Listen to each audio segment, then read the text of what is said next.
The Rogan Report Podcast. Check it out. All things Joe Rogan by day. Rogan Report Podcast by night. All day. All night. Half hour to an hour-ish episodes once a week. The Rogan Report Podcast. All right, Shane, here we are, late on a Saturday night, 11 o'clock right now, fresh off the UFC pay-per-view, John Jones victory, Nunes victory, spoiler alert. That was a good time. Do we want to start off talking UFC? We've got a whole 2 weeks worth of podcasts to kind of cover here. Okay, fair enough. So who fought tonight? No, that was a really fun night of fights. Condit lost to Chiesa. Michael Chiesa's first fight up at 170 after coming from 155. So it was interesting to see, okay, what's he going to do? He's up against like a serious veteran in Condit, you know. Condit's got like Condit versus GSP. That's one of my all-time favorite fights. And like Condit versus Lawler, that was like an epic fight. Condit's got some like real epic fights in him. But Chiesa looked the same size as him. He was not small for the division at all. That's what I'm thinking as well. I can't hear you, and you're not. I don't see anything. Is that better? That's called turning the mic on. God damn it, Shane! We'll see how that you come through on my microphone, but I'm thinking it's going to be very little. Pretty bad. I'm Shane, guessing. I feel like I should make some rookie jokes now. That's a rookie move. Yeah. What are you new? Have I ever? That's always the first thing. Who is that? Your microphone? Oh, it is. Is the mic on?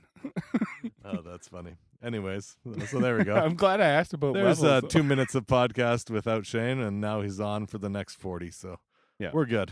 I think I didn't say a whole bunch. Yeah, it was mostly me blathering on.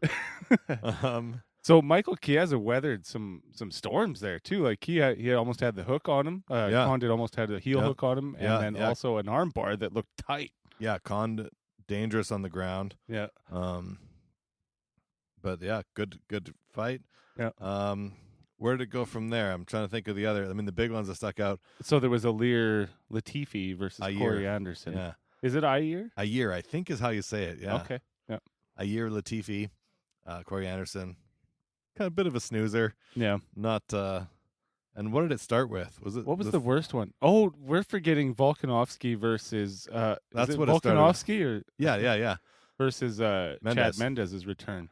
Yeah, that was a fun fight. Oh yeah, that was good. That was good, and they both had their moments, but in the end, Volkanovski was able to finish him off. Yeah, Mendez is kind of showing himself to have a bit of a glass chin there. Was he? I feel like he had an epic battle, like him and I guess Connor knocked him out. Connor knocked him out very similarly. Who did I see him fight where it was an epic like 5-round war? I feel like I've seen him take a ton of damage where he didn't get knocked out. But that all adds up, as you can see with Chuck Liddell. I mean, he took bombs for years and then suddenly broke, and yeah, that's how she goes. Like, who was the boring fight though? There was one that was a sleeper. Was it Corey Anderson? They were staring at each other. Latifi, yeah, it was a little. They had like 12 strikes in each round. You know what I'm thinking of? I'm thinking of the last of the prelim fights that we watched at your place. Andrei Arlovsky versus who was it? I know you have the fights. I got my phone up here. Yeah, so it was. It's only showing me the main card. Oh fuck! He must have been a big name. Oh, that's right. Arlovsky, Willis. Is it Willis? That doesn't sound right. I feel like it had an H. I don't know. Yeah. So yeah, the Alir Corey Anderson fight wasn't too bad. Harris. Harris. That's what it was. Yeah. Walt. Close to Harris. Willis. Yeah.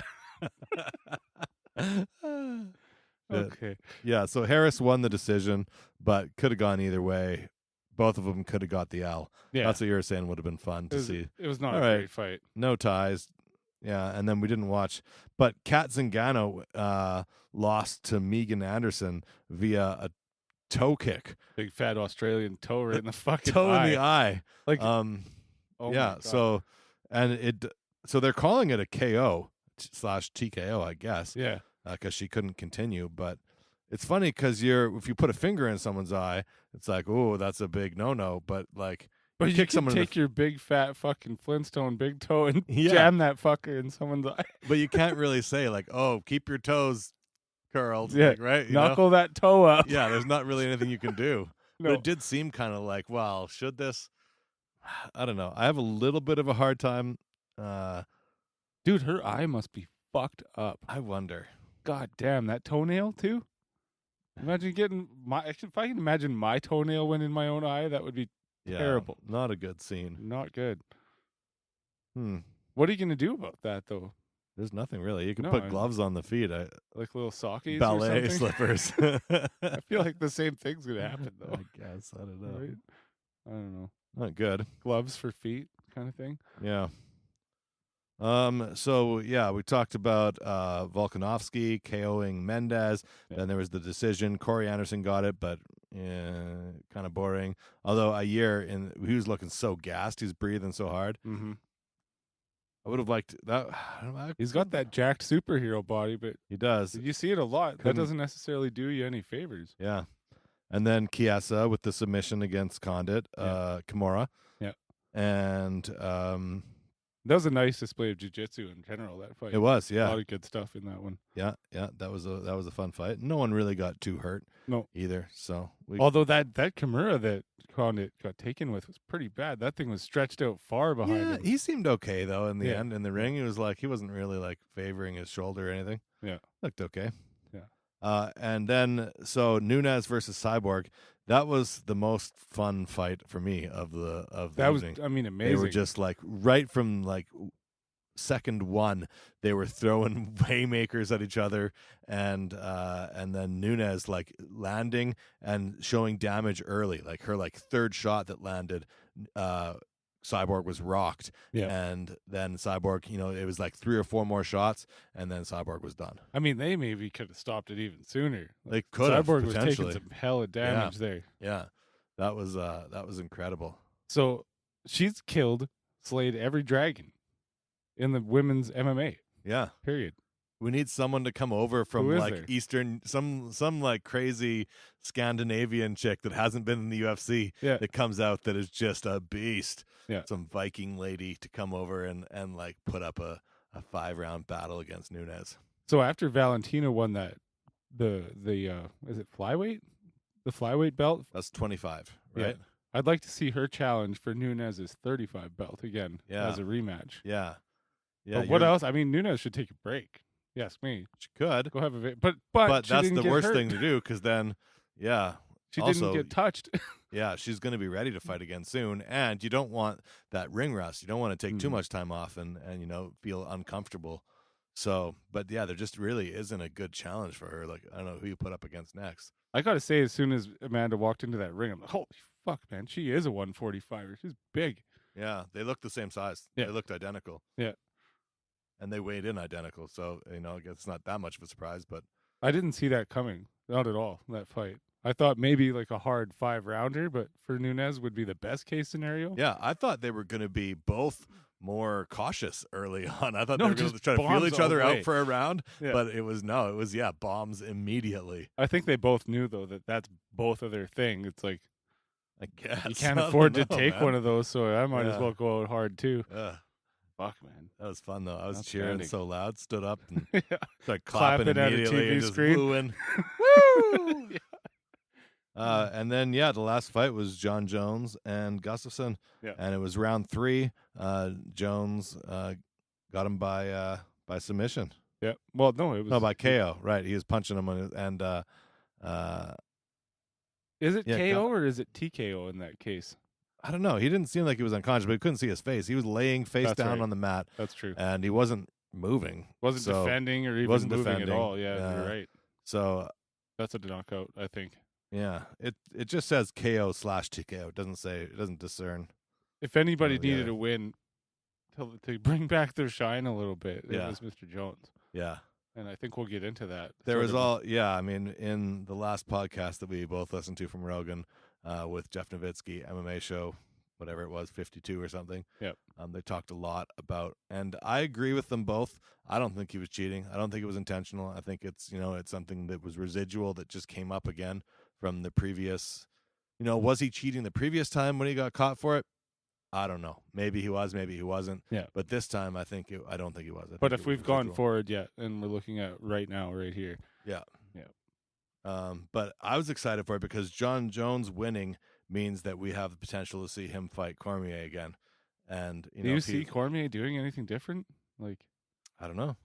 Like, you mean not getting head kicked, or yeah, like Cormier will try for the takedown, I think, sooner and try to go to the ground. Yeah, definitely not try and bang with them. Yeah, and I don't know.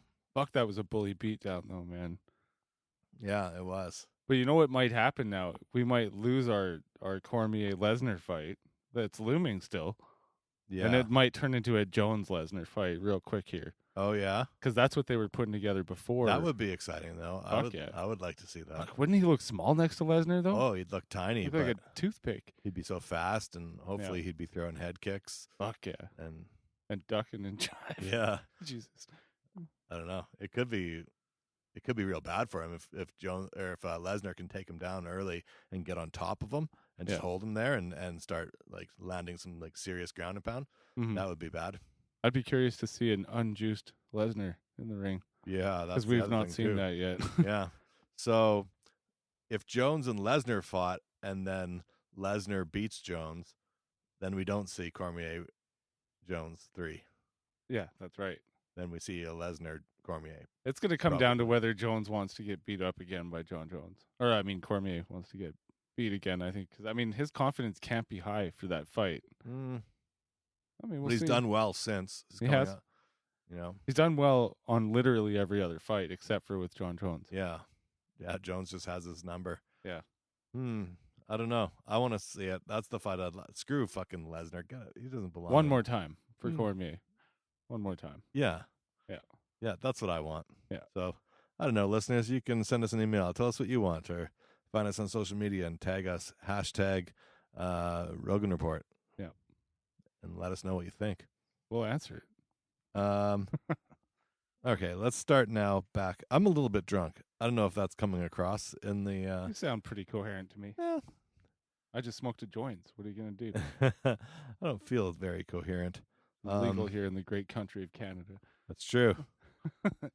So we started 2 weeks ago. What is it? December 15th or something like that. I believe that's right on the dot. Ben O'Brien. So Ben O'Brien, he's a writer, editor. He's the host of the Hunting Collective podcast and a member of the Backcountry Hunters and Anglers Board of Directors, and also Meat Eaters editorial director. So experienced, backcountry hunter, good friend of Rogan's. He's been on before. Yep. Actually met Rogan hunting in BC, moose hunting. Right. Yeah. You ever been hunting? I have with the family snaring rabbits. No, I feel like that's on the low end of hunting, but it still did counts you get one? as hunting. Yeah, we did. Okay. We used to eat a rabbit when I was a kid quite a bit. That's cool. Yeah. Was it good? Tasty, yeah. It's oily. It's like a dark meat, oily. They'd stew it or something. Similar to like a goose or something like that? I feel like Yeah. But I remember liking it. Maybe I'd be a little more turned off now. Especially if I saw it cute and furry before I ate it. But are they cute and furry? The ones in my neighborhood. Yeah, those wild ones aren't. They've got hairs. Nasty pink eyes. Yeah, they're look like they're half zombies and shit. I could eat one of those, no problem. I'd feel worried about the pests and whatever that they're eating in the neighborhoods and stuff. They're probably crawling with worms. Yeah, because they're eating garbage and shit too. Yeah. Yeah, okay, I won't eat one. I mean, I'll wait for the apocalypse to try a city rabbit. Yeah, but go out and get some nice country rabbits. Yeah, for sure. They're delicious. Yeah. So they talk. No, what I thought was cool is there's talk of mushrooms being legalized in Oregon. Yeah, that's the next. That's the next plateau. Of course. Yeah, and it's the next obvious one too. I don't know, man. I've been thinking about mushrooms recently. It's like I've had some great experiences with them, and I'm glad that I've done them. Mhm. I don't really feel like a drive to do them again. I almost feel some like nervous apprehension. Like when you learned all you needed to kind already. of, yeah. And like, I don't know, maybe I haven't. Maybe that's arrogant to say that, but Mhm. I just feel like I know what that range of experience is, and I've had some like good times where it's been the funniest things I could have possibly imagined thinking of, and I've had 100%. some bad times where I'm like, oh my god, I think I might be dying. Oh, yeah. Um, I've had times where I've clammed up completely and didn't speak for a good 6 hours. Like, oh yeah. did not move from that spot I sat when I started getting high. So I feel like And- I've had a pretty full range of experience, and yeah, I just Yeah, me don't too. feel a drive to do it again. Mm. And yeah, when I think about okay, maybe I would do it again, I feel like a little bit of like nervous apprehension about it, and like I don't know that I really want to, and I don't know. It's maybe not necessary. Have you ever thought about just maybe microdosing a little bit? Maybe like obviously there's a lot less risk of bad trips with microdosing. Yeah. But I've done that by myself. Like, we got some, I don't know, a few years ago for my sister was getting married. So the brother-in-law, the bachelor party, we went out near yeah. Hinton. But I got some then, and I've been holding on to ever since. And Oh, yeah. for a while there, I was microdosing by myself a little bit, like a half a gram, just yeah, enough to feel. And that's a different thing. yeah. That's, I think that also there's obviously there's a lot of different ways to enjoy them. Like out at a music festival is a pretty amazing to be in the crowd of people that are all in tune with a band that's performing at the highest level. Yeah. I've been there in that circumstance, and they've been great. But then also, like in a small group of friends, in a house, that's been great. Yeah. In a small group of friends out camping, that's been great.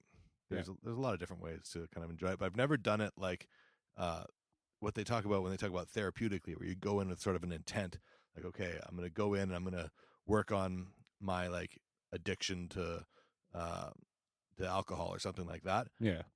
I've never done it that way, and I don't know if there's possibly a way to use them that could help me to, because I want to drink less than I do. I don't know. I have a tough time saying addiction because I was heavily addicted to cigarettes, and alcohol isn't to me the way cigarettes was, where I needed one every hour, or I was gonna like have like a craving that would force me to be almost unintelligible. Yeah.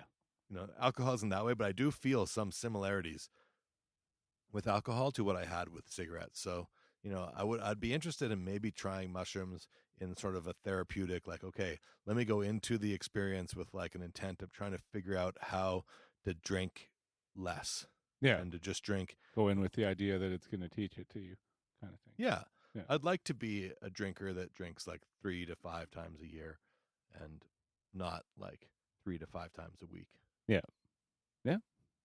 I mean, it's worth a shot. Yeah. I've been kind of planning for January. I don't know that I need mushrooms to do it either. I think I can just like make sort of a commitment, make a rules for myself, and then I can live up to them. It's when I don't really have a plan. That's when I just start drinking all the time. Right. If I'm not like really conscious about it. Yeah. So my plan loosely right now is January, February, March to not drink, other than I've got a vacation in January I'm going on. I'm going to drink during my vacation. Maybe not every day. I don't know. Maybe every day. And then in March, St. Patty's Day, Angie and I are playing a show. We're going to drink on St. Patty's Day. There's also this up and coming should we call it a pod convention or a swapcast type scenario? Right. Yeah. So a bunch of local Edmonton podcasts are getting together. Now there will be non-alcoholic beer, I think, for people who aren't into drinking. For the Centurion? Yeah, for the Centurion. Or maybe it's tea. I don't really know what it is exactly. If you could see a picture of me, I look like a skeptical hippo right now. Oh, okay. So those guys win. Yeah. Well, it's not a competition. It's just something to do that's fun. Okay. I've done the Centurion before. This, Centurion, for listeners who aren't aware, is 100 shots of beer in 100 minutes. Yeah. And you don't have to do it like a shot where you drink it all in one. You can kind of slowly sip it down, but you have to finish it in a minute because you have another one coming. Yeah. And it ends up, I think, being about like 8 beers in an hour 40. Fuck, man. Which is quite a bit. It's a lot. Yeah. And I remember we got drunk, but I didn't feel like I was way out of my head. The real problem that people have is because you drink it all in an hour 40, you have a lot of night left afterwards. And Mhm. I feel like we've talked about this where, yeah, you got to not keep drinking. Because if you keep drinking, then you're going to get yourself in trouble. Yeah, because 8's definitely the threshold for most people, I'd say. Oh, yeah. 8's definitely past it for me. Yeah. Definitely 4 beers past it, probably. Yeah. I drink 8 pretty comfortably. Although I am bigger since I last really was a drinker, so maybe I can soak up more. Let's hope. Yeah.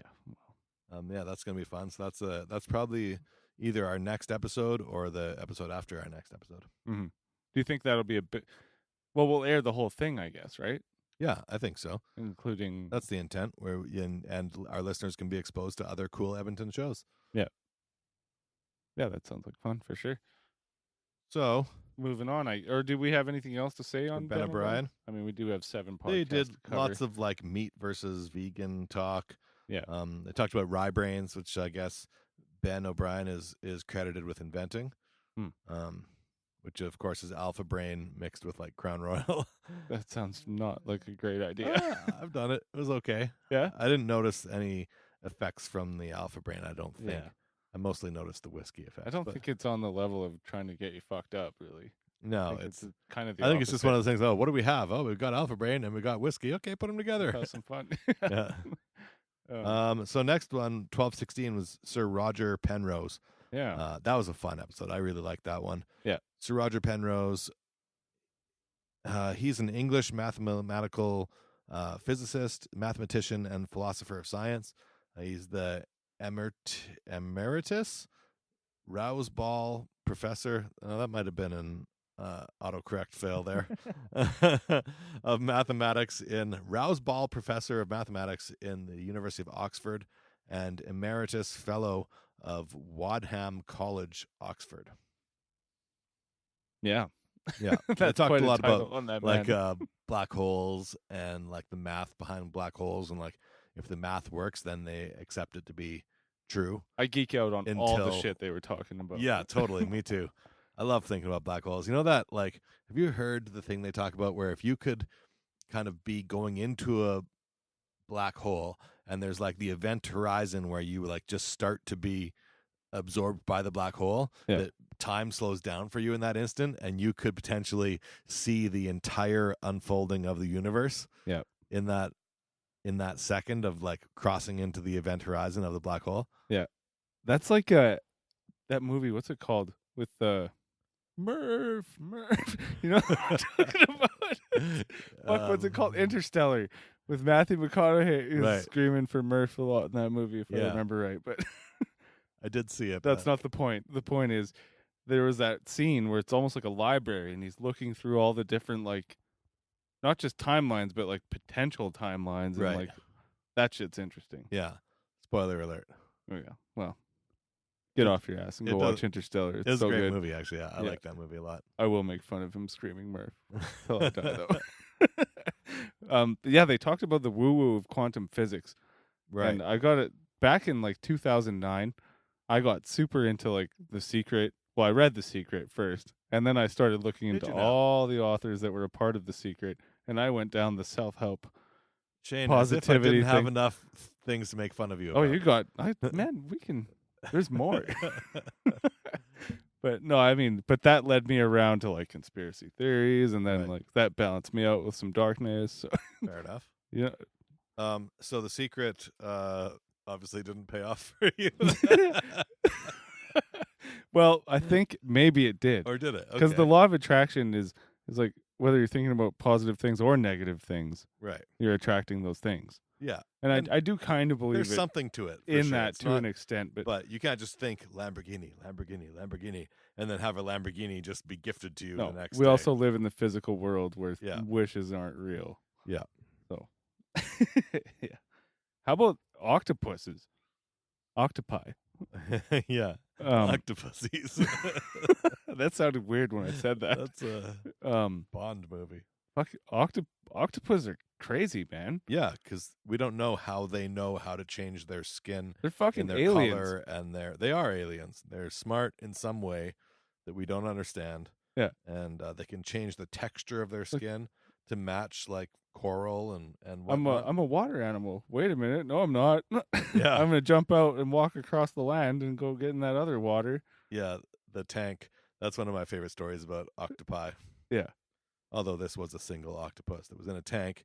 And what happened was the guy was losing. He had 2 tanks, one tank for his octopus and then another tank for his like fancy, Tropical fish. And he's coming home and he's like, what the fuck? There's a fish gone. My fucking $1,500 fish is gone. Yeah. And so he set up a like nanny cam Mm. and then he saw that the octopus was leaving its aquarium in the middle of the night and going across the floor to the other aquarium, eating a fish and then going back and putting itself back and hiding. Super And that's, outstanding. Yeah. Like the fact that it doesn't just stay there in the new thing, like, going there and eating a fish, that's one thing, and staying there and being like, hey, this is an awesome place. This for me to water's be. good too. Yeah. But like having the recognition to say, okay, now I got to get out of here and go back to my home. Yeah. That's where you're like, So I can fool that moron human into putting more fish in this tank. and that's what the question is. Is the intent to fool the human to get away with it? Or is it just that that's his home and he likes being in his home? you don't shit where you eat kind Yeah. of thing. I don't know. I wonder, because we can't know that. We can't know the intention of the octopus. Yeah. But I like to think that the intent Yet. is to fool the. I feel like yet. Yeah, maybe. Because they're going to take over the world and they're going to put mind melding machines on our heads or some shit. Yeah, maybe there'll be some way we can communicate with all living beings. They'll be like Krang. I'll become vegan real quick if we determine some way that we can just communicate freely with every conscious being. Some chip that goes You in think? our brain and we can communicate telepathically. Like once we can communicate telepathically with each other, how much do we really need language? Can we communicate telepathically with like dogs and cats and Yeah, right. everything else? Because if they figure out a way to make it that any conscious being can be telecommunicated with, that would be amazing. hmm I hope that's So what if you happens. put one on a cow and it was like, even like that translated was actually what it was? Yeah. Okay, we can eat you. we I can keep eating you. Yeah, I don't know. I wonder. Yeah.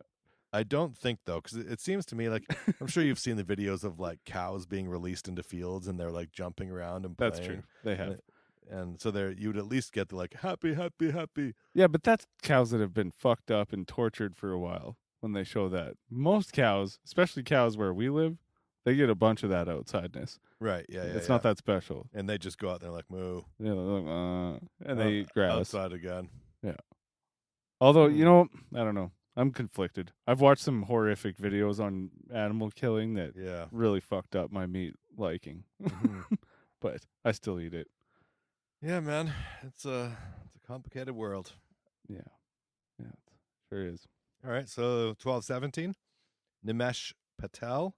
So he's a stand-up comedian and a writer. In 2017, he became the first Indian-American writer for SNL, Mhm. which is cool. Big free speech episode. They talk a lot because he was in a controversy where he had been kicked off stage, essentially, doing stand-up at a university in California, right? Yeah. Berkeley, was it? I feel like it was, I don't know. University in California, super liberal left-wing, Mhm. and he was making some jokes. Was the joke about gay people or something? Yeah. And they were like, you're not gay, so you're not allowed to say that. But it wasn't like it's nothing. Derogatory. It was nothing. Right. Yeah. It was pretty tame, but Safe to say in an office setting. Like nothing. Yeah. Pretty much. yeah, pretty much. I mean, obviously something that people can be offended by. There's people there that were offended by it. And it's like, it sounds like is a small vocal minority were like complained. Mhm. And then the organizers had to go up and 10, 15 minutes in, they were like, hey, I know we said an hour, but hey, don't you think you've done enough? Yeah. Let's get you out of here. And so then they pulled him off stage. He got super offended and then had to go do another gig. Yeah. And he said he was getting comments from people that were at the show that were like, oh, that's bullshit. You know, you shouldn't have been pulled off. But in the end, probably going to be a good thing for him because it's people are talking about Blew it. his name up. Yeah. Yeah. That's what a comedian needs. He got on Rogan.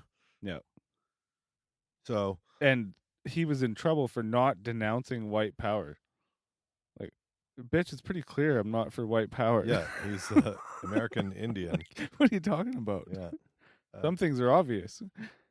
Yeah. That is stupid.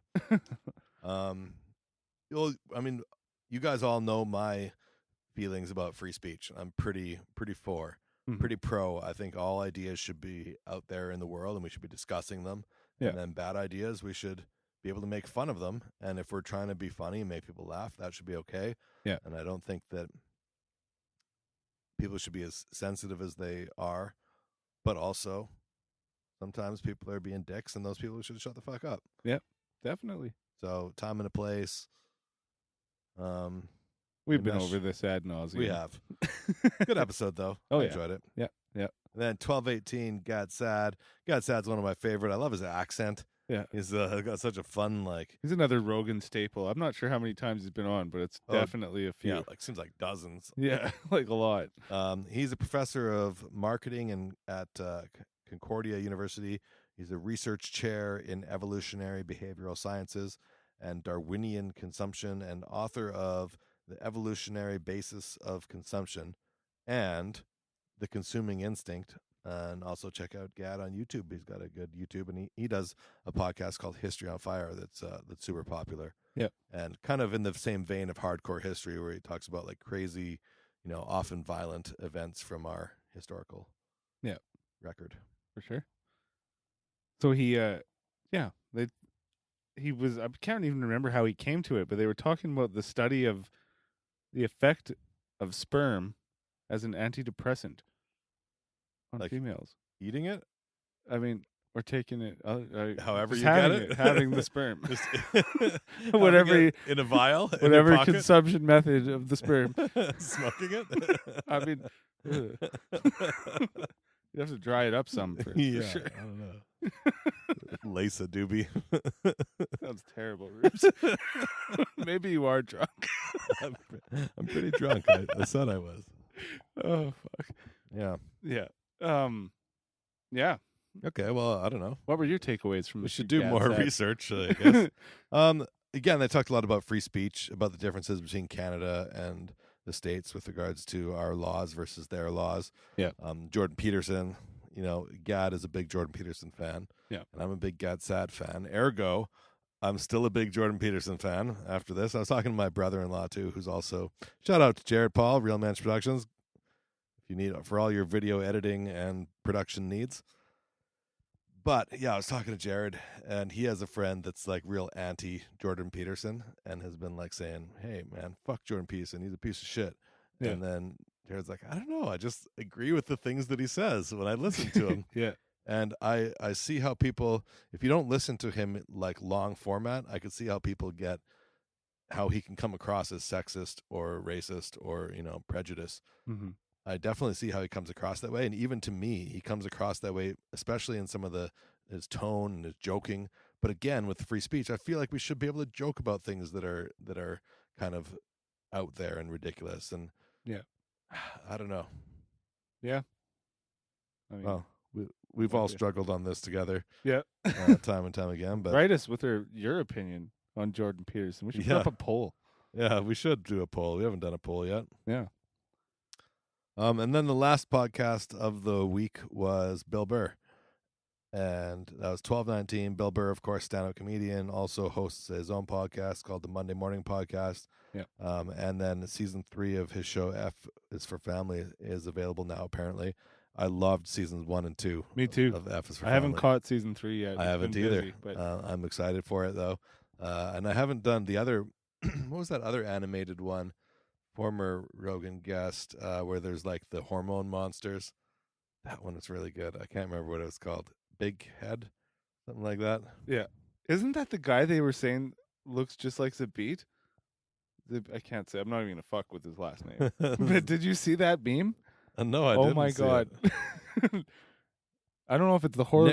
Nick Kroll is the guy who invented. Yes, that is the one where that's the guy where they say he looks like. like Zabit. Yeah. I can't picture it in my head because God damn, it's a fucking striking resemblance. in this one particular photo, maybe, but he was like.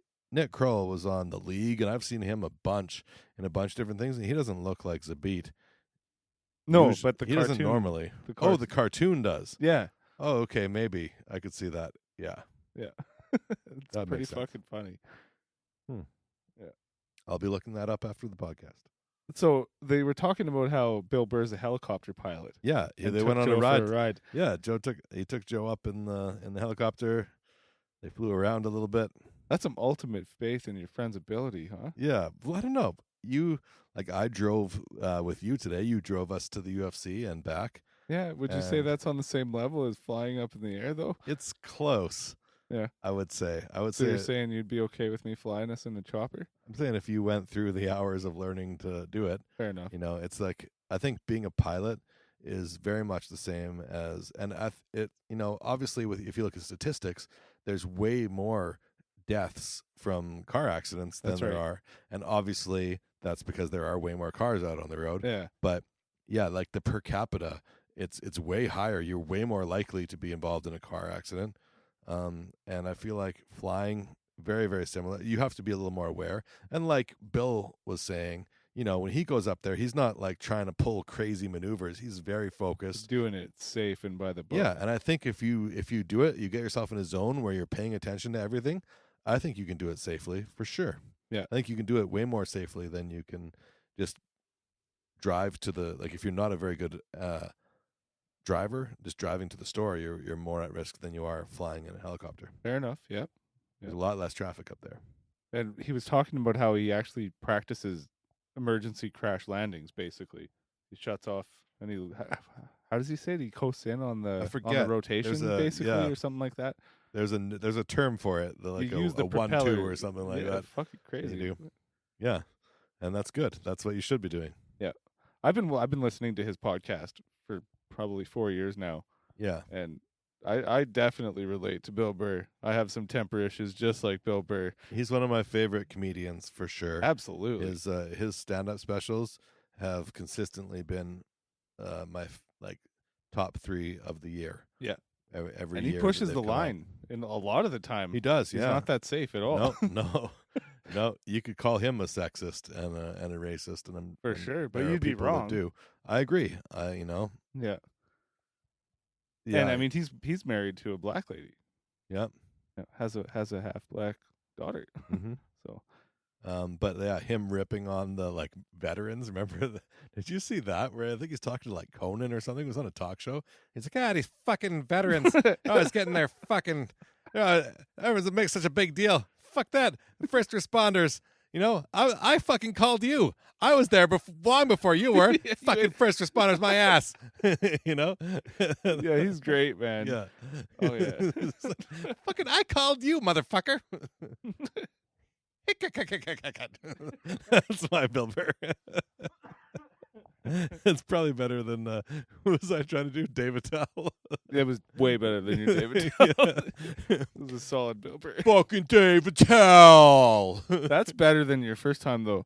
Yeah, I just need a little booze in me. That was a good one. All right. Yeah, it's funny on the. I definitely has peaked some levels there. Oh well.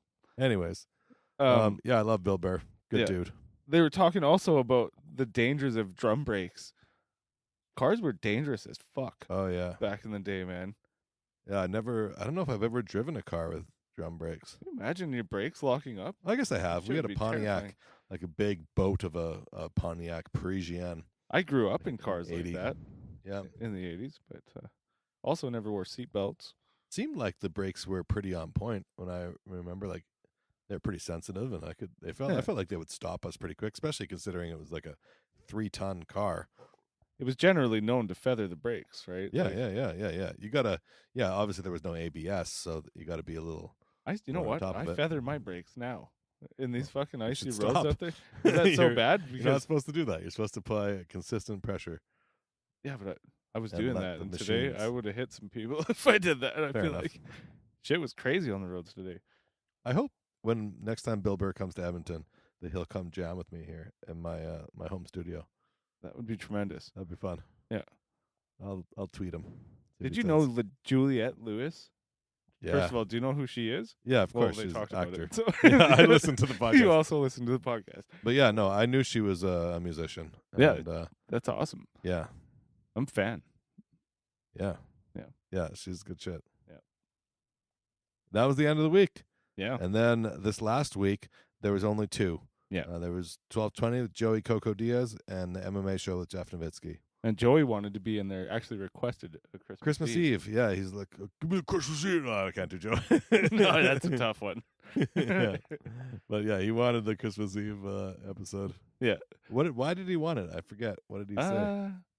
Oh, he wanted to talk John Jones, which they barely did. But For 5 seconds. yeah, That was at like the end of the podcast when Joe was trying to end it, Joey's like, whoa, we didn't talk about this, and this. Yeah. But It wasn't a long episode though. It was no. only a couple hours. Well, Joe was probably trying to get home to his family and enjoy Christmas. It was Christmas Eve after all. That could be. Yeah, we can't fault him. I worked on Christmas Eve though. Joey fucked up Jake Ellenberger with his fucking space weed in a bong. And Joey's not taking edibles now. He's No. on a break from the edibles. Yeah. Because he was feeling like he was getting too, like he wasn't feeling the effects from it anymore. Right. It was messing with his like smoking high. Right. Yeah, he couldn't smoke anymore. Yeah. Yeah. So that's kind of cool. Yeah. You know, It's probably good for Lee because he was dosing Lee good for years. yeah. He used to take like a bar out of like 150 milligram bar and put like the wrapper for a 50 gram on top of it. Right. Yeah, I heard about that. Shit's crazy, man. Yeah. It'd be fun to be Joey's friend, probably. I Though. don't know. It'd be fun to be a you friend, go but down not some- Lee Syatt. Yeah. Be there watching the effects of Lee Syatt. Yeah. No, Joey, he's very good-hearted, Mm-hmm. and you know, he's known to like the people in his life that he's friends with, he really cares about them, and Yep. And yeah, I like Joey. Yep. And he's got more stories than anyone else in the history of the world, it seems like. Yep.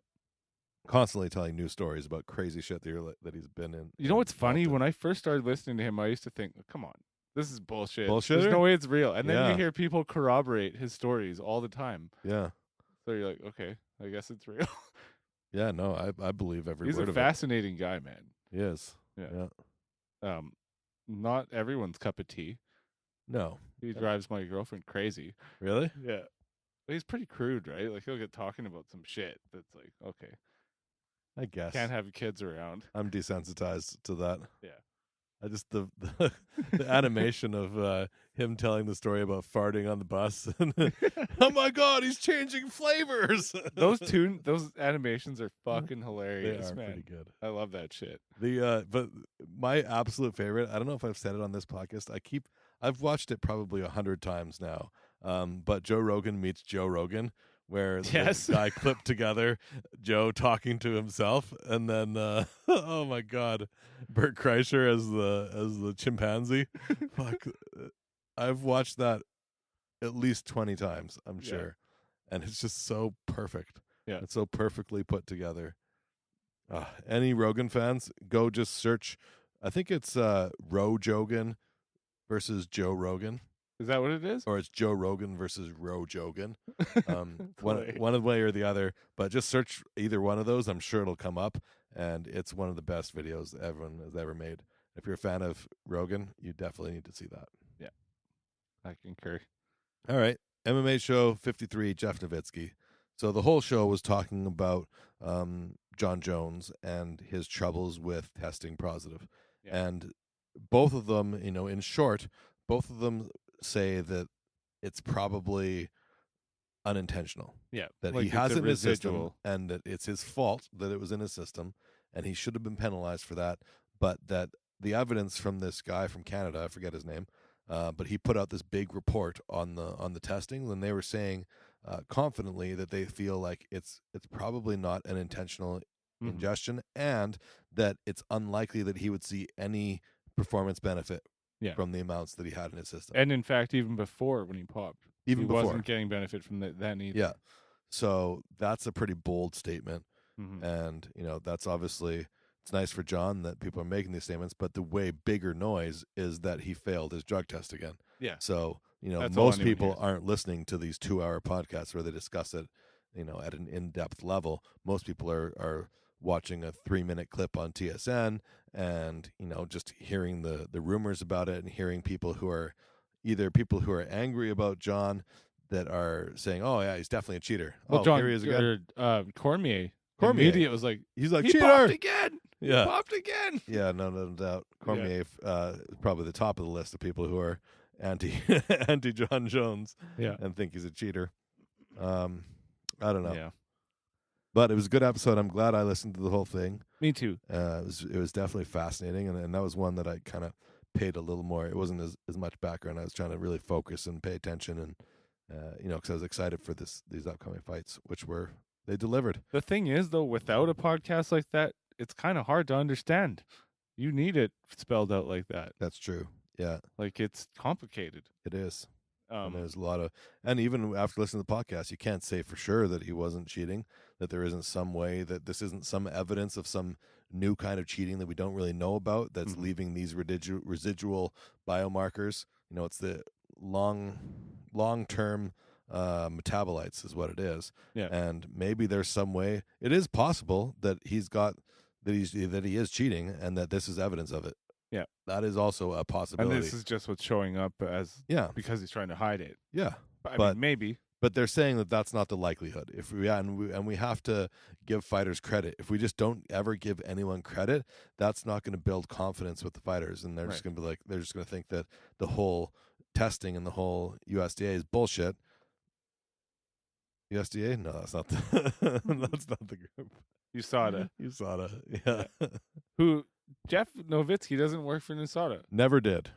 I've been thinking the whole fucking time that I've known was? of the Golden Snitch, as they call him. Right. He was a federal agent though, and he worked for the FDA or the FBI or DEA.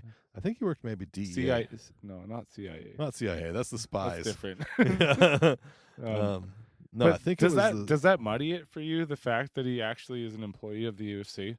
No, I don't think. I think that if he thought that John Jones was guilty of something, he would say that. I don't think any of them are just like, oh, we just want to see this fight, so we'll just like ignore the fact that maybe he's cheating. There's definitely conspiracy theories out there. Yeah, of course there are, and I don't agree with them. I think that they're wrong, and I don't think John's cheating either.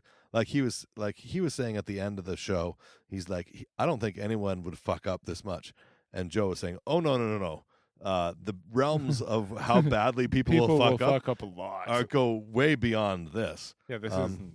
Which Joe has a point, but the odds are that he would not, that he is going to be as careful as he can to to not fail any kind of drug test. And I think he has been, dedicated and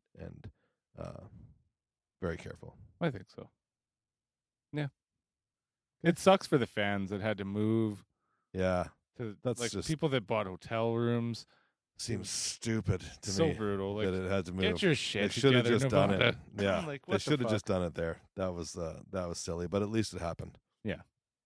Yeah, and then they were talking about Corey Anderson. I can't remember where I heard it, but he had his wife, and obviously I heard it on Joe Rogan. Yeah. His wife or his pregnant wife, and they had to make extra flights, and then the taxes are worse. Sure. Yeah, it sucks for everyone involved. Yeah. Should have been in Vegas. Should have been. Stupid that they had to move it. And the reasons for it are kind of bullshit. Yeah. You're on vacation. Sanction. Fuck? Yeah, Get in there and make a sanction it. decision and move on. Like, yeah. That was dumb. But the fights happened and they were awesome. Nunes beating the shit out of Cyborg. That was the story of the night for me. Let's end it there. Shane, thanks for coming. Thanks for toughing out a late night here. Absolutely. It was a good time. Yeah, it was a lot of fun. Yeah, man. And thanks listeners. Thanks for listening.